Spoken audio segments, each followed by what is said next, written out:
Guys, welcome back to another For Honor video. Today is a special video because we got early access to the new hero, Khatun? Obviously, it's not going to be cotton, but it looks funny to call it that way. And anyways, new hero, assassin hero, first assassin we've had since Nusha. And I'm just going to be completely honest with you guys. This hero is super freaking cool, man. Like, not only just looks, I mean, look how sick this character looks. This is the default look, by the way. I have done no customization on this one. This is the default.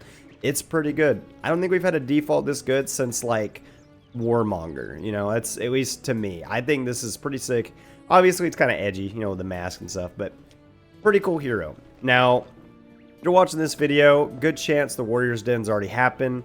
And if you have seen it, you may have already seen a breakdown. However, if you have not, I'm gonna go ahead and do a breakdown of this character because they're really unique. They have a lot of cool things in their kit, and it would just be a shame if either they missed something on the Warrior's Den and you just didn't know what to expect, or if you just hadn't seen anything and then you get too surprised. So, main thing with this character is they are a soft feint specialist, which is very accurate.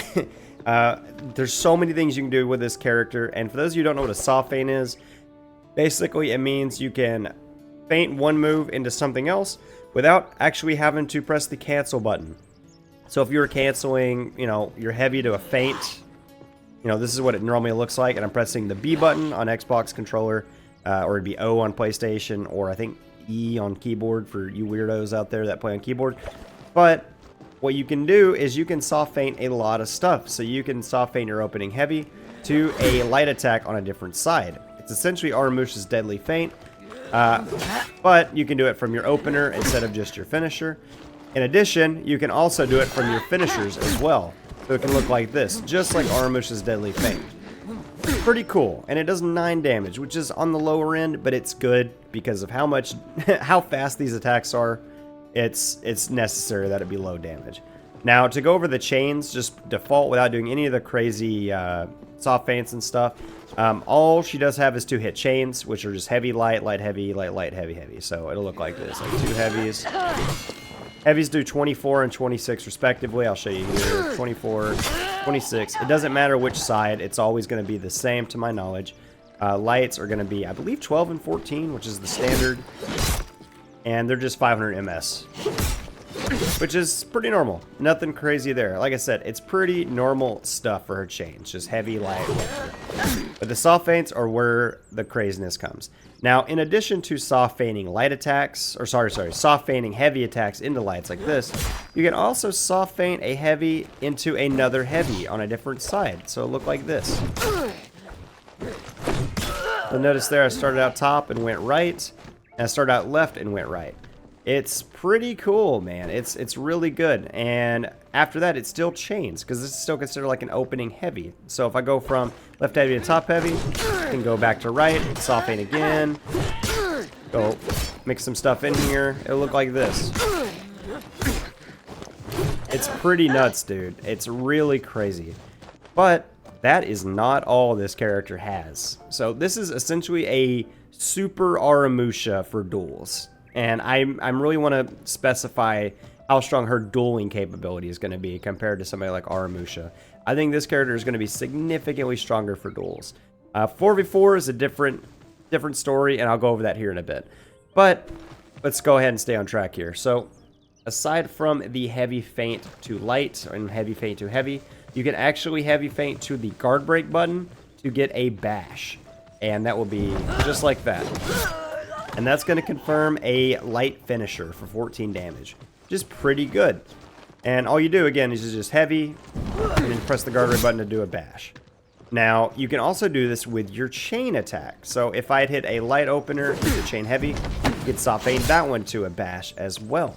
So your mix-up potential is essentially the same from the start of your combo or the middle of your combo. Now, once you've done the bash into light, you cannot chain after that with your normal chain attacks. Now, you do also have a dodge forward heavy. It's like this. It does 22 damage. Not too bad. This one also has the same soft feint ability. So you can soft feint into a side heavy, you know, another light, whatever you want to do. Same with the bash here. Just like that. So pretty cool. Now, ironically enough, this character does not have a soft feint guard break like Raider or like Centurion, where you would just, you know, press heavy and then press guard break, because that's how you do get your bash. So no soft feint guard break. So if you're going to guard break, you got to do it the old-fashioned way. He does have a side dodge light attack that is enhanced on block, so if they block it, you can continue chaining. And the sprint attack is a sprinting light attack, which feels a little bit weird. I don't know if it's because of the damage, but it is a 2-hit move, and it is a light attack. It's going to be very weird to get used to that, and it is not soft feintable or feintable really in general. So it does 20 damage total with both hits. It looks cool. It's just going to feel really strange doing a light, because it does feel like it'd be a heavy. And the zone attack is pretty standard. It's a very high damage zone. It's 24 damage. You can get it on guard break. And you're probably going to use this quite a bit in duels and maybe even 4v4. It's really good, and it is feintable, so you can, you know, do whatever with it. It is not soft feintable, so you're not going to be able to soft feint it directly to a light or like a bash or anything like that. So you will need to feint it normal. Now, so far, this character he has seemed pretty cool, right? You know, pretty neat stuff. All the soft feints seem pretty strong for duels and whatnot. Decent damage, the zone attack, 24, all that cool stuff. However, we're only into about half the kit. So the main bread and butter of this kit, which is going to get to like most of your mix-ups, outside of, you know, like your bash mix-up or whatever, is this move called, and I actually forgot the move because it's got an interesting name, Bloody Wrath, or sorry, Fear and Fury, which is going to lead to Bloody Wrath. I'll get into that here very shortly. So Fear and Fury, and what it looks like is this. It is a dodge forward move that lasts almost a second. I think it's like 900 milliseconds, so a little bit shy of a second. And while you're in this stance right here, you can deflect all incoming attacks that aren't unblockables, so no bashes and no, you know, raw unblockables or anything like that. And you can do this in many ways. You can get to this for like a recovery cancel for a blocked hit or a hit move. So if you hit them like this, you dash into it. After a soft feint, you can go into it. And you can even soft feint into it itself instead of having to wait for an attack to land. So for example, I can just heavy feint and cancel it with a dodge and go straight into it, just like this. And once you're in this stance, you've got multiple options you can do. So let's say I start off like this, and I do a side heavy, go into stance. If I do a light, you do a quick move like that. And you can choose which side you want to do. You do top, right, left, and I don't know the exact speed for it, but it's pretty damn quick. It might be 400 ms. I think it is, but don't quote me on that. This is really useful for whenever your opponent is going to dodge attack you. So let's say I do my heavy feint into this or something. Let's say he dodges. I can cancel into that, and then he's going to get deflected. So I'll show you guys here very shortly. And this leads to Bloody Wrath, which you just saw there, which is a pretty freaking cool looking move. Now, off of your deflects, that move is going to get you a total of 25 damage, which you can see there in the bottom right corner. Not crazy, but pretty decent for a deflect. And that is going to proc one of her feats, which I will go over here in a bit. But it does get you the feat that does get you a damage boost, which is pretty sick. Now, once you have gotten that unblockable stab, you actually have a few options. And that unblockable stab you get from doing your deflect like this, doing a normal deflect. So if you just, you know, deflect like a heavy attack or something. And you'll notice there I only did one stab. And that's because you actually have multiple options you can do. So your normal one is going to be heavy, heavy, and that's going to get you like that little triple damage move there. That one's going to be your highest damage from that position. Your other option is heavy into zone. It's going to get you about 17 damage, but that zone is going to be hyper armored. So if you're in a team fight, you can use that to get just a little more damage and safety and to guarantee, you know, a little more widespread damage. You're probably going to take a hit during that, but you're at least going to be dishing out 12 damage and like, you know, team swinging damage. So not too bad. And the other option is going to be heavy into light. So the heavy is always your initial initiation there, and you can do a quick light. And the benefit of this one is if you do get the deflect or, you know, however you use this move, which again, there's going to be a couple cases you can use it. It's going to get you a very quick recovery as well as frame advantage. So you'll be able to move first next. Not to mention if an enemy comes, you can actually parry pretty quickly after it. And you can also dodge out of it relatively quickly. So like right here, dodge. So you're probably going to be doing that a bunch in team fights. And you'll notice the damage isn't super high, but at least what you'll get out of it is you'll get your passive off, or not your passive, your feat, and you'll be able to continue in the fight. The additional ways to get into that Bloody Wrath is on guard break. You can go straight into it, and you can go ahead and get your 25 damage confirmed.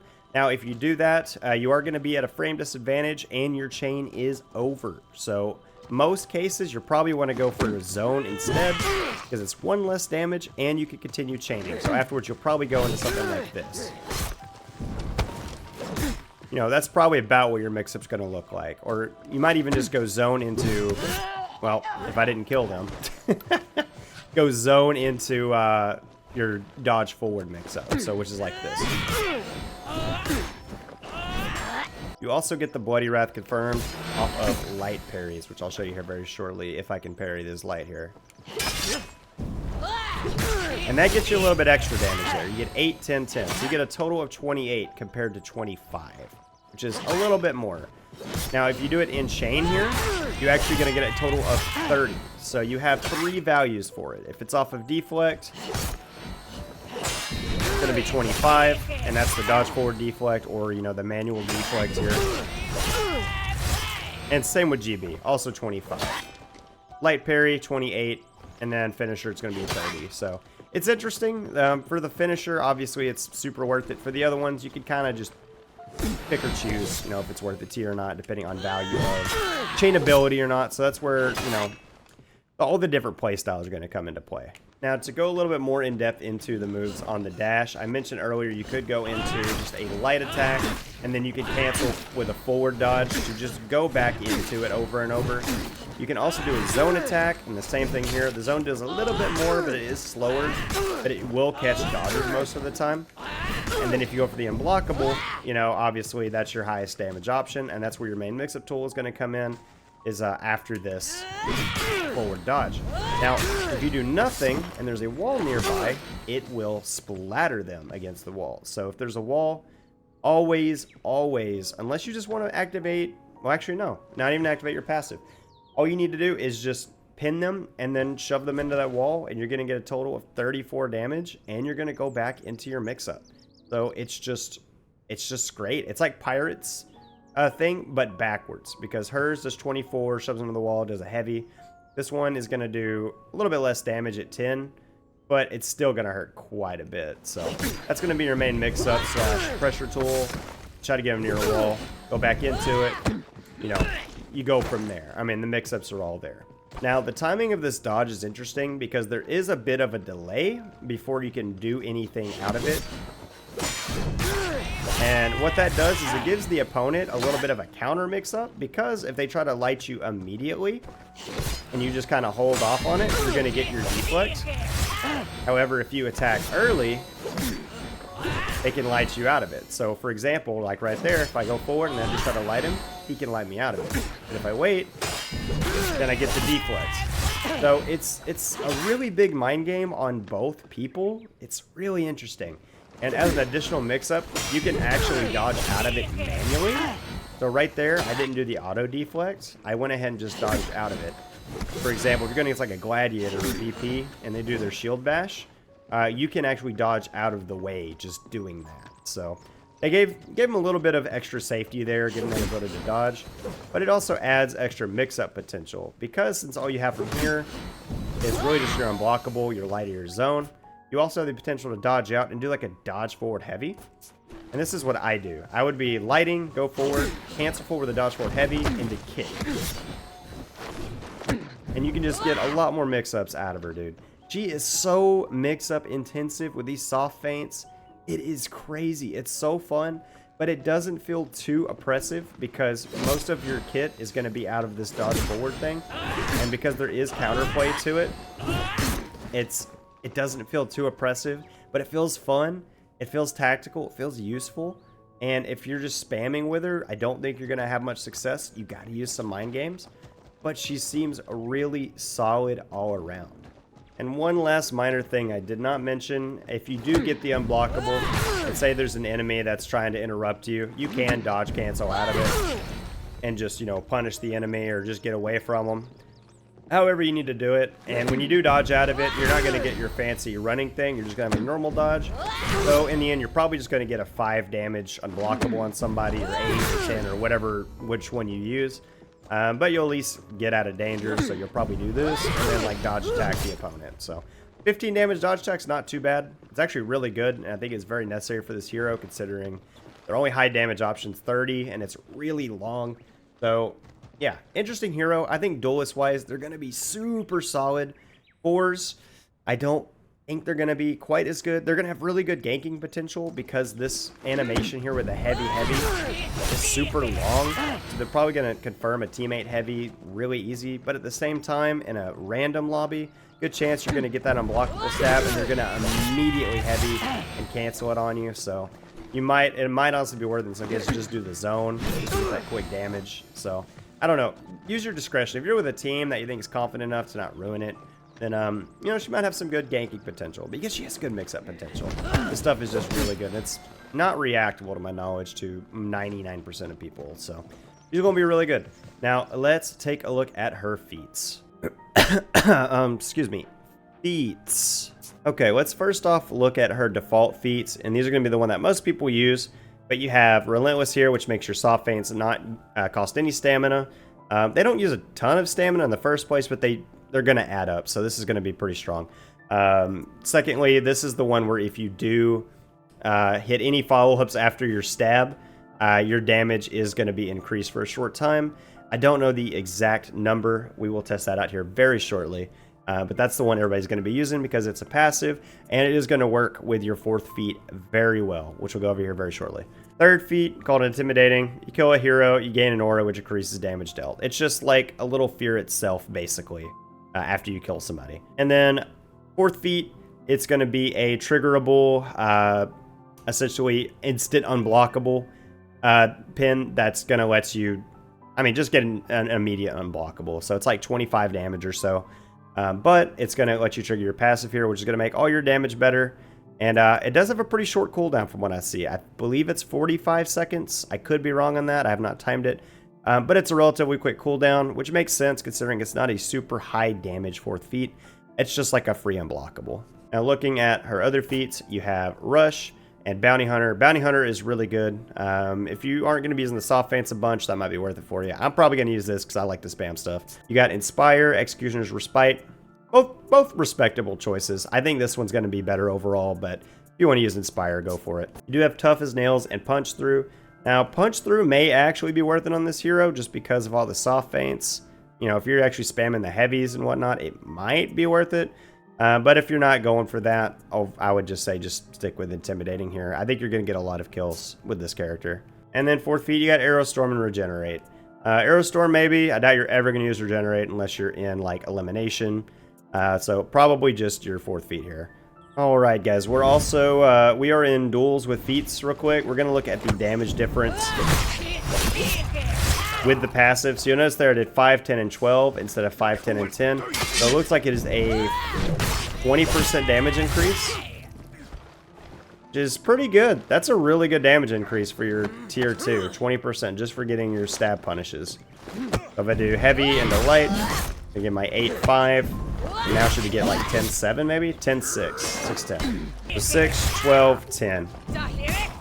And if you see there, I did a quick stab there for 20 damage. That is pretty damn good. So that is a custom amount of damage for your 4th feat. So now I believe that had the damage boost on it from the tier 2. But that is more damage than normal. So we're going to survive just a minute here just to get that tier 4 back. And we're going to look at it before the damage boost. Okay, let's look at the tier 4 before any damage boost. Well, never mind. Actually, no, we can still see the damage there. So it did 20 damage. So 20 damage tier 4, that also guarantees another stab and then a boosted stab. So we're looking at about a 42 damage tier 4. That leads to a damage boost. And as well as a possible gank. That comes back pretty quick. So that's pretty solid. This hero is definitely going to be dual focused. One last thing to mention, if you miss your unblockable, you actually cannot go into your dodge forward move. So it works on every move except the unblockable. So keep that in mind. If you do throw it, there is going to be a risk if they dodge it. And in case you needed to know, here are all the perks you can get with Khatun. I don't know. I still don't know how to say their name. We're going to wait for JC if you haven't seen it. Pretty decent ones. These are just like normal, kind of like hybrid ones, but not the non-tanky hybrid feats. So good stuff. Crush them is going to be pretty nice because you have a 22 damage opener that's going to increase the damage of it 30%. Pretty good ones. I would probably recommend the stamina cost reduction ones. I think those are going to be your overall best ones. That or Headhunter. Having max health is going to be pretty useful considering you're an assassin and not all your moves do a crazy amount of damage. So having either health or extra stamina is going to be your go-to. Looking at headpieces, you got a ton of options here. I personally just kind of like these like skull ones here, kind of skull-like face. And then honestly, just the defaults. I think the default looks pretty good. Like right here, I think the default's good, man. I personally, I mean, I don't know. I may be biased just because it looks a little edgy with the skull stuff, but I don't know. I think the default just looks pretty good. Armor sets, you got a bunch of different options here. Some of them look really good. Some of these look pretty good. I like the little fur on the shoulders or whatever. I think it looks pretty sick. But good armor sets here. And then here is the arms you should be looking at.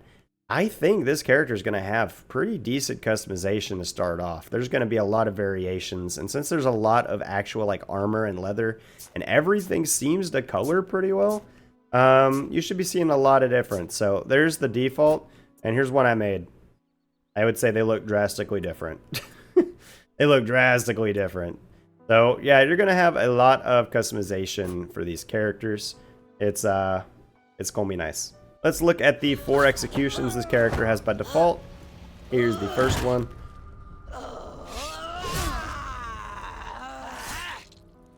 Pretty good. I like that one.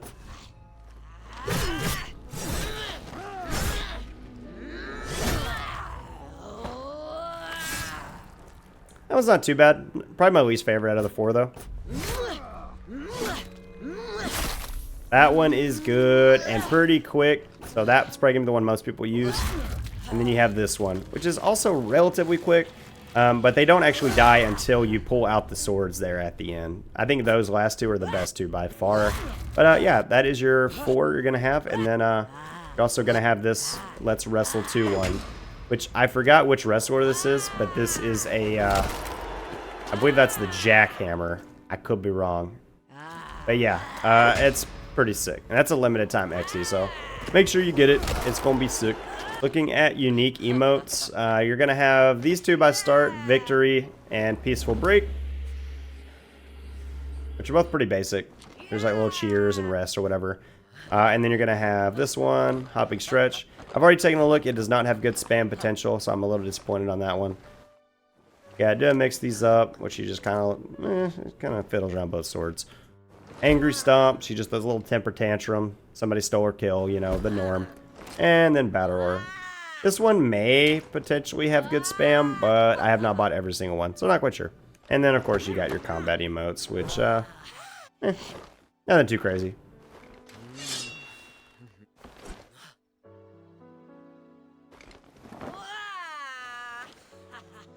And then lastly, she's got 2 signatures to start off. Eagle Dance, which really isn't too bad. And then you got this one, which is, well, I don't know. I don't know what it's supposed to be trying to tell you there. That she's edgy? I don't really know. And guys, that is it for the new hero. I hope you learned something new. I hope you're excited to play the new character like I am. I'm going to be streaming pretty much all day when this hero comes out because I'm having a lot of fun with him, like a lot, like way more than Sohei. And I really want to see how good I can do with them in some 4v4 as well as some duels. So if y'all want to check out the stream, go follow me on Twitch or Kick. Both links are in the description. May even stream on YouTube as well. Just depends on my computer that day if it wants to cooperate. But I would love to have you guys over there. I don't know if they're going to be on Twitch drops or not, but if they are, I will obviously have those available for you. But yeah, guys, thank you so much for watching the video and for supporting the channel. Y'all are the best. And yeah, y'all have a fantastic day. And again, special shout out to Ubisoft for giving me this opportunity. They did not have to do that, so thank you to them. And yeah, guys, y'all have a great day. I will catch you in the next video.